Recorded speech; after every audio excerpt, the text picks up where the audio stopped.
Hello students. ठीक है, आज हम पढ़ने वाले हैं एस्टेबल मल्टी वाइब्रेटर। इसका प्रैक्टिकल कैसे करेंगे वो सीखेंगे इसमें।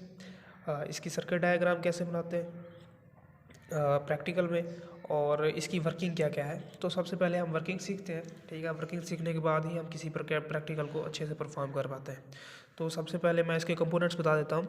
ये Q1 है ट्रांजिस्टर, ये दोनों ट्रांजिस्टर हैं Q1 Q2। ये R1 क्या है कि इस Q1 का कलेक्टर एमिटर लोड रजिस्टर है, और इसी तरह R4 भी इसका कलेक्टर एमिटर लोड रजिस्टर है। ये RC पेयर्स है ये।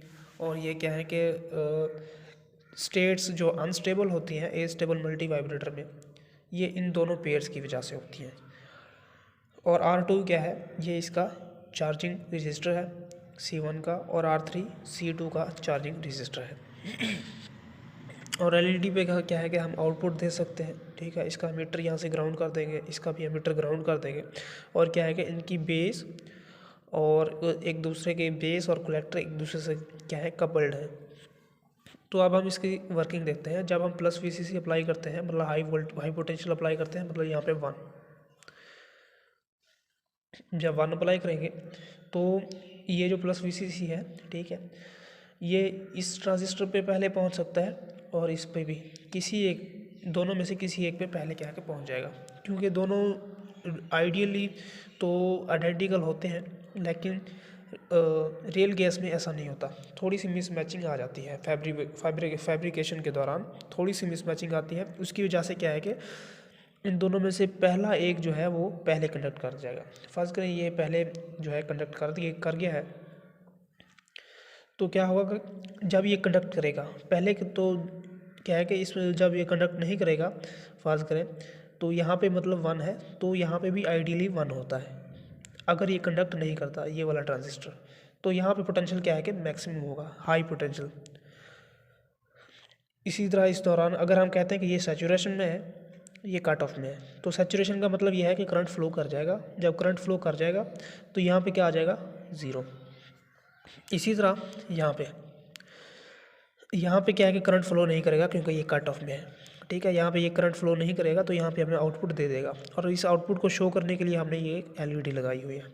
तो ये सैचुरेशन में चला गया है। सैचुरेशन में चला गया है, इसका मतलब ये है कि करंट जो फ्लो कर रहा है इस ट्रांजिस्टर के थ्रू इसमें ग्राउंड में जा रहा है। और इस LED का जो ये पैरेलल पास लगा हुआ है, इसमें क्यों नहीं जा रहा, क्योंकि LED की जो पोटेंशियल बैरियर है उसकी रेजिस्टेंस ज़्यादा है उसकी वजह से, और इसकी रेजिस्टेंस कम है। तो इस वजह से क्या है कि करंट इस पाथ से जाना ज़्यादा फेवर करेगा, क्योंकि इसकी रेजिस्टेंस ज़्यादा है, इसकी कम है।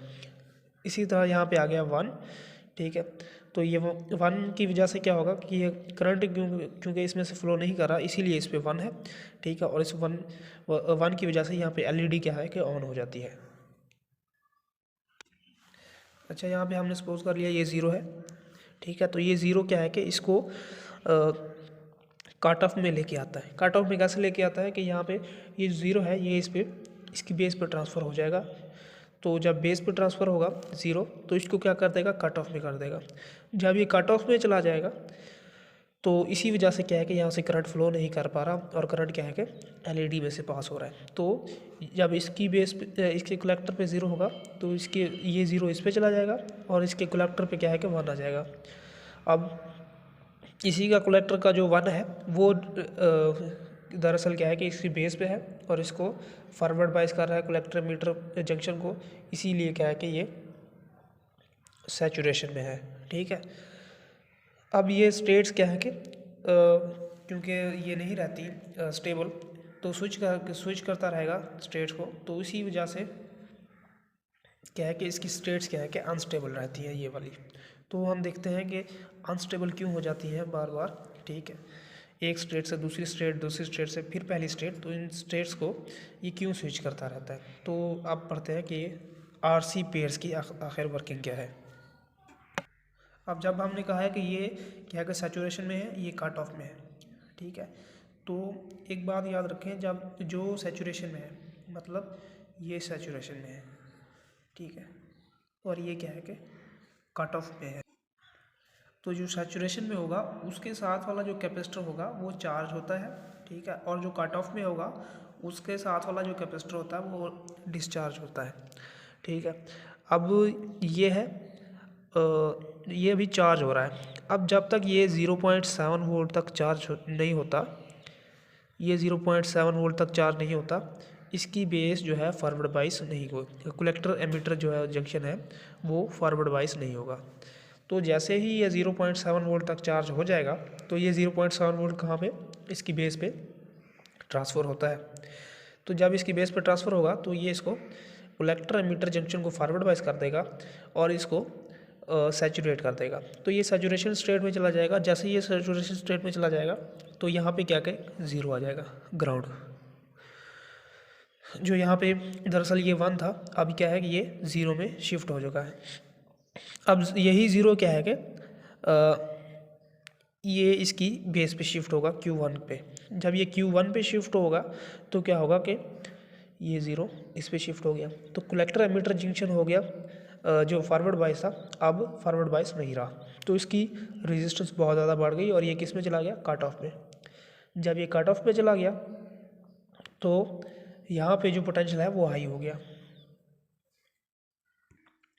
जब यहाँ पे पोटेंशियल हाई हो गया तो इसी वजह से करंट इसमें से फ्लो नहीं कर रहा, और इस हाई पोटेंशियल को शो करने के लिए यहाँ पे हमने एक एलईडी लगा दी है जो यहाँ पे क्या कि 1 शो कर देती है।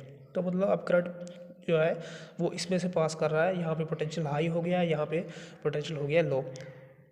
तो फिर से जब ये 0.7 वोल्ट तक चार्ज होगा तो इसकी बेस पे 1 कर देगा, फिर ये सैचुरेट हो जाएगा, और यही जब सैचुरेट होगा तो यहाँ पे जो 0 आएगा वो इसकी बेस पे आएगा।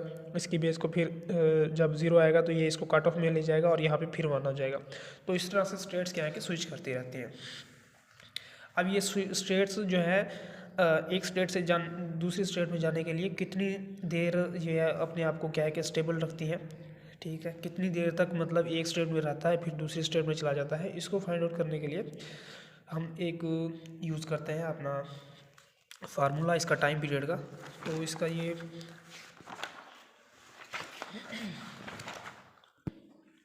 इसका ये फार्मूला है 0.69 R1C1 प्लस R2C2। तो ये इसका टाइम पीरियड का फार्मूला है। ये दरअसल ऐसे है कि दोनों जो RC पेयर हैं इसका time period, total time period T1 plus T2 के इक्वल होता है। T1 पर टाइम पीरियड क्या है कि R1C1 का पेयर है, ठीक है। तो ये जो बराबर होता है 0.69 R1C1 और ये जो T2 है ये 0.69 R2C2 के इक्वल होता है, ठीक है। तो इनका ये 0.69 कॉमन आ जाएगा, R1C1 प्लस R2C2। अगर हमारे पास, तो ये इससे टाइम पीरियड निकल आएगा। ये इक्वेशन जो है वो इसलिए है कि जब हमारे पास R1 और C1 इक्वल ना हो, सॉरी R1 और R2 इक्वल ना हो और C1 और C2 इक्वल ना हो, तो ये इस केस में है ये इक्वेशन। अगर R1 और R2 सेम हो, C1 और C2 की सेम हो, तो जब ये सेम हो जाएगा तो हम लेट्स सपोज हम इन्हें RC का नाम ही दे देते हैं दोनों को, क्योंकि ये सेम है। तो ये RC और RC ये 2RC हो जाएगा, और ये जो 0.69 इंटू 2RC, तो ये 2 से मल्टीप्लाई होगा तो ये 1.38 RC बन गया। तो इस तरह से ये टाइम पीरियड निकाला गया है 1.38। तो इसके लिए जब हम मुख्तलिफ वैल्यूज़ के जो है वो कैपेसिटर और रेजिस्टर्स लेते हैं तो क्या होता है कि हमारे पास उसका जो टाइम पीरियड है वो भी चेंज हो गया होता है, उसके कॉरस्पॉन्डिंग उसकी फ्रीक्वेंसी भी चेंज होती है, ठीक है। तो ये एक टेबल है जिसमें मैंने मुख्तलिफ रेजिस्टर और कैपेसिटर्स यूज़ किए गए हैं, और उसकी क्या है कि स्टेट्स जो है वो शो की है कि कितनी देर तक वो स्टेट्स एक स्टेट से दूसरी स्टेट में रहता है। अब एक और इम्पॉर्टेंट बात यह है कि जब हम इसको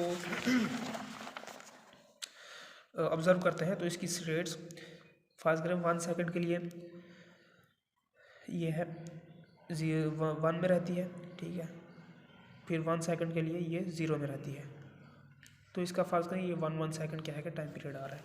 तो इसको मैं थोड़ा सा बताता हूँ कि ये जो है 0 वोल्ट है, लेकिन इसकी आउटपुट 0.7 वोल्ट से स्टार्ट होती है, जहाँ पे ये सैचुरेशन में चला जाएगा। तो इसीलिए इसकी जो है ग्राफ है वो इससे थोड़ा सा ऊपर ही शो होगा, ठीक है। ये पॉइंट ए पे आउटपुट है, ये वाली सारी आउटपुट, और ये पॉइंट बी पे है। जब पॉइंट ए पे ये जो है कट ऑफ में है, उस मतलब आउटपुट यहाँ पे 0 है, उसी वक्त बी पे क्या है कि आउटपुट 1 है। जब बी पे आउटपुट जो है 0 होती है, उसी वक्त ए पे आउटपुट जो है 1 हो जाएगी।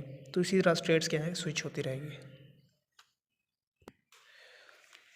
तो इसमें जो है 1 और 0 स्टेट्स क्या है कि टाइम पीरियड सेम है। कभी कभी ऐसा होता है जब हम प्रैक्टिकल करते हैं तो उसमें जो टाइम पीरियड होता है एक स्टेट का और दूसरी स्टेट का वो डिफरेंट आ रहा होता है। वो इस वजह से होता है कि यहाँ पे जो हम RC पेयर यूज़ करते हैं इसका, यहाँ पे हम R1 और R2 वो डिफरेंट यूज़ कर लेते हैं, ठीक है। जब हम RC पेयर सेम यूज़ करेंगे तो इनका एक स्टेट और दूसरी स्टेट का जो टाइम पीरियड होगा वो सेम आएगा। लेकिन अगर R1 और R2 डिफरेंट यूज़ कर लें या फिर C1 और C2 डिफरेंट यूज़ कर लें तो इसका जो टाइम पीरियड होगा वो ज़ाहिर है चेंज हो जाएगा। तो अब हम इसका करते हैं प्रैक्टिकल। तो ये है हमारे पास ट्रांजिस्टर BJT, ठीक है। इसका जो है ये EC भी होता है, मतलब ये जो है इसका ये टर्मिनल जो है वो एमिटर है, ये कलेक्टर है और ये बेस है, ठीक है। ये बात याद रखें, ये थोड़ी सी उलट है कि जो हम थ्योरी में यूज़ करते हैं वो यहाँ पे जो है वो कलेक्टर होता है, यहाँ पे बेस है, लेकिन यहाँ पे क्या है ये एमिटर, ये कलेक्टर और ये बेस। तो BJT में ज़ाहिर है दो हमारे पास ट्रांजिस्टर होते हैं, तो ये दो ट्रांजिस्टर इस मैनर में लगाए गए।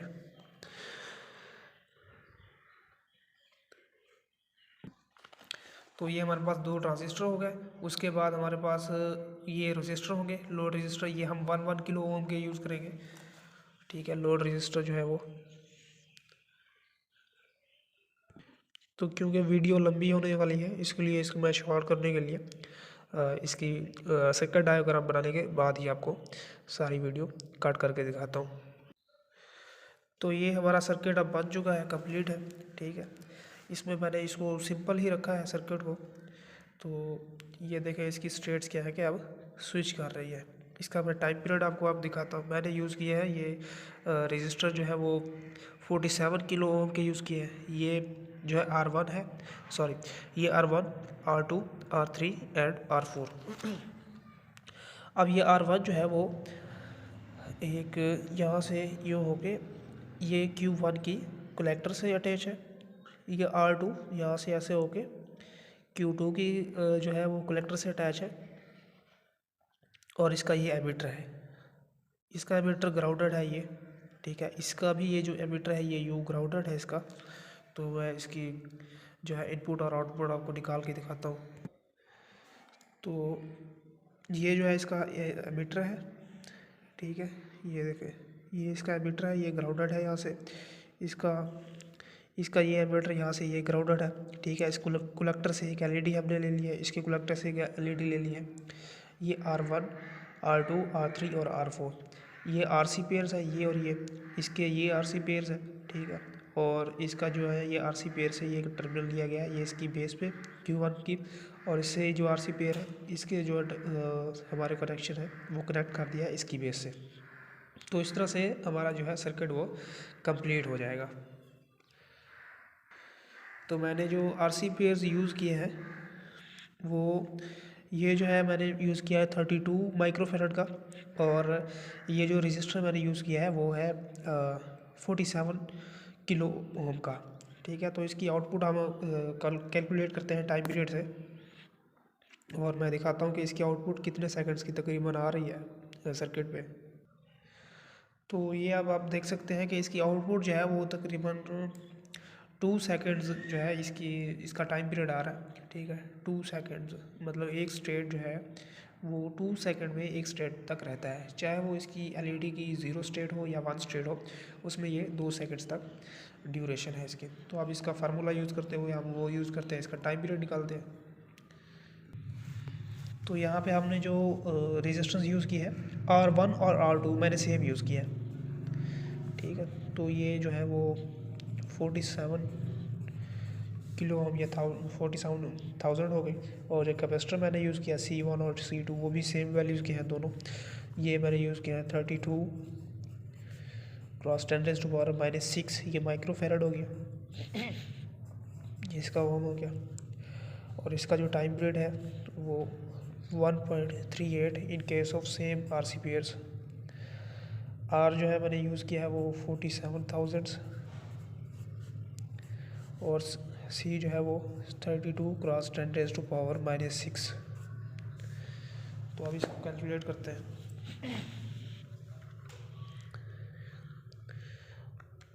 1.38 multiplied by R 47,000 multiplied by 32 cross 10⁻⁻⁶। तो ये देखें अप्रॉक्सीमेटली 2 सेकेंड्स ही इसकी जो है टाइम पीरियड आ रहा है। और चाहे तो इसकी फ्रीक्वेंसी भी कैलकुलेट करते हैं 1 divided by this time period, तो ये हमें फ्रीक्वेंसी दे रहा है 0.481 हर्ट्ज़ की। उम्मीद है ये वीडियो आपको अच्छी लगी हो, सारे कंसेप्ट क्लियर हुए होंगे आपके। तो इस तरह से आपको एस्टेबल मल्टीवाइब्रेटर यूजिंग 555 टाइमर वो भी मिल जाएगी, उसकी वर्किंग भी। इसके अलावा और भी काफ़ी सारी जो वीडियोस हैं इलेक्ट्रॉनिक्स के प्रैक्टिकल्स की और इसकी थ्योरीज़ की, जहाँ जहाँ पे मतलब कन्फ्यूजन आती है तो वो सारे के सारे इस जो है इस चैनल पे वो क्लियर किए जाएंगे कंसेप्ट्स। और अगर आपको ये जानना है कि ये जो प्रैक्टिकल है इसमें हमने कैसे कैसे ये स्टेप्स यूज़ किए हैं एस्टेबल मल्टीवाइब्रेटर की सर्किट बनाने के लिए ब्रेडबोर्ड पे, तो उस पर आप कमेंट करें तो उस पर भी मैं एक वीडियो जो है वो बना दूँगा।